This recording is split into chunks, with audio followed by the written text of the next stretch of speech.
ಕೇಂದ್ರದ ಹಣ ಸಚಿವರಾಗಿರ್ತಕ್ಕಂಥ ನಿರ್ಮಲಾ ಸೀತಾರಾಮನ್ ಅವರು ಅತ್ಯುತ್ತಮ ಒಂದು ಬಜೆಟ್ ಅನ್ನ ಮಂಡನೆ ಮಾಡಿದ್ದಾರೆ. ಪ್ರಧಾನಮಂತ್ರಿ ನರೇಂದ್ರ ಮೋದಿಜಿಯವರ ವಿಕಸಿತ ಭಾರತದ ಕನಸೇನಿದೆ, ಆ ಕನಸು ನನಸಾಗ್ತಕ್ಕಂಥ ನಿಟ್ಟಿನಲ್ಲಿ ಅಭಿವೃದ್ಧಿ ಪೂರ್ವಕವಾಗಿರ್ತಕ್ಕಂಥ ಬಡವರ ಪರವಾಗಿ, ರೈತರ ಪರವಾಗಿ, ಯುವಕರ ಪರವಾಗಿ, ಮಹಿಳೆಯರ ಪರವಾಗಿ ಒಂದು ಅತ್ಯುತ್ತಮ ಬಜೆಟ್ ಅನ್ನು ನೀಡಿದ್ದಾರೆ. ನಾವ್ಯಾರೂ ಕೂಡ ನಿರೀಕ್ಷೆ ಮಾಡಿರಲಿಲ್ಲ. ಟ್ಯಾಕ್ಸ್ ರಿಫಾರ್ಮ್ಸ್ ಬಗ್ಗೆ ದೇಶದ ಯಾವುದೇ ವ್ಯಕ್ತಿ 12 ಲಕ್ಷದವರೆಗೆ ಯಾವುದೇ ತಮ್ಮ ಆದಾಯದ ಮೇಲೆ ಯಾವುದೇ ರೀತಿ ತೆರಿಗೆಯನ್ನ ಕಟ್ಟುವಂತಿಲ್ಲ ಅಂತಕ್ಕಂಥ ಒಂದು ಐತಿಹಾಸಿಕ ನಿರ್ಧಾರ ವಿಶೇಷವಾಗಿ ದೇಶದ ಮಧ್ಯಮ ವರ್ಗದವರಿಗೆ ಸಾಕಷ್ಟು ಅನುಕೂಲ ಆಗಿದೆ. ಬಹಳಷ್ಟು ವರ್ಷಗಳಿಂದ ನಿರೀಕ್ಷೆನೂ ಕೂಡ ಇತ್ತು. ಆ ಒಂದು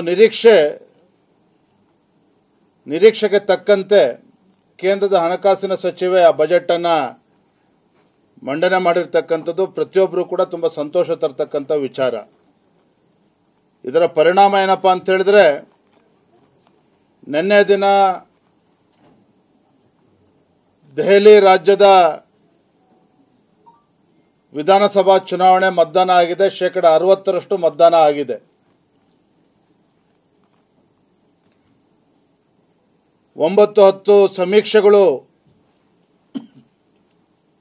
ತಮ್ಮ ಅಭಿಪ್ರಾಯ ವ್ಯಕ್ತಪಡಿಸಿದಂತೆ ಬಹುಶಃ 27 ವರ್ಷಗಳ ನಂತರದಲ್ಲಿ ದೆಹಲಿ ರಾಜ್ಯದಲ್ಲಿ ಭಾರತೀಯ ಜನತಾ ಪಾರ್ಟಿ ಮತ್ತೊಮ್ಮೆ ಅಧಿಕಾರಕ್ಕೆ ಬರ್ತದೆ ಅನ್ನುವ ವಿಶ್ವಾಸವನ್ನ ಆ ಸಮೀಕ್ಷೆಗಳು ತಮ್ಮ ವರದಿಯಲ್ಲಿ ಹೇಳಿದೆ.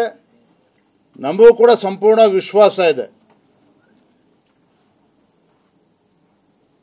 ಈ ಗ್ಯಾರಂಟಿಗಳ ಭ್ರಮೆನಲ್ಲಿದ್ದಂಥ ಆಮ್ ಆದ್ಮಿ ಪಾರ್ಟಿಗೆ ತಕ್ಕ ಪಾಠವನ್ನ ಆ ರಾಜ್ಯದ ಜನರು ಕಲಿಸ್ತಾರೆ. ಭ್ರಷ್ಟಾಚಾರದ ವಿರುದ್ಧ ಆಂದೋಲನವನ್ನು ಮಾಡಿ ರಾಜ್ಯದ ಚುಕ್ಕಾಣಿ ಹಿಡಿದಂಥ ಆಮ್ ಆದ್ಮಿ ಪಾರ್ಟಿಗೆ ತಕ್ಕ ಉತ್ತರವನ್ನ ನಿನ್ನೆ ನೀಡಿದ್ದಾರೆ. ಭಾರತೀಯ ಜನತಾ ಪಾರ್ಟಿ ಸ್ಪಷ್ಟ ಬಹುಮತದೊಂದಿಗೆ ಅಧಿಕಾರಕ್ಕೆ ಬರ್ತದೆ ಅನ್ನುವ ಸಂಪೂರ್ಣ ವಿಶ್ವಾಸ ನಮಗಿದೆ. ಬಜೆಟ್ಟಿನ ಬಗ್ಗೆ ಪ್ರತಿಕ್ರಿಯೆಯನ್ನ ರಾಜ್ಯದ ಮುಖ್ಯಮಂತ್ರಿಗಳು ಕೂಡ ನೀಡಿದ್ದಾರೆ. ನಾನು ಗಮನಿಸ್ತಾ ಇದ್ದೆ. ಸಹಜ, ಯಾಕಂದ್ರೆ ಅವರಿಂದ, ಕಾಂಗ್ರೆಸ್ ಸರ್ಕಾರದಿಂದ ಅಥವಾ ಸಿದ್ದರಾಮಯ್ಯನವರಿಂದ ಕೇಂದ್ರದ ಬಜೆಟ್ ಬಗ್ಗೆ ಒಳ್ಳೆ ಮಾತುಗಳನ್ನು, ಒಳ್ಳೆ ಅಭಿಪ್ರಾಯಗಳನ್ನು ಕೇಳೋದಕ್ಕೆ ಸಾಧ್ಯ ಇಲ್ಲ.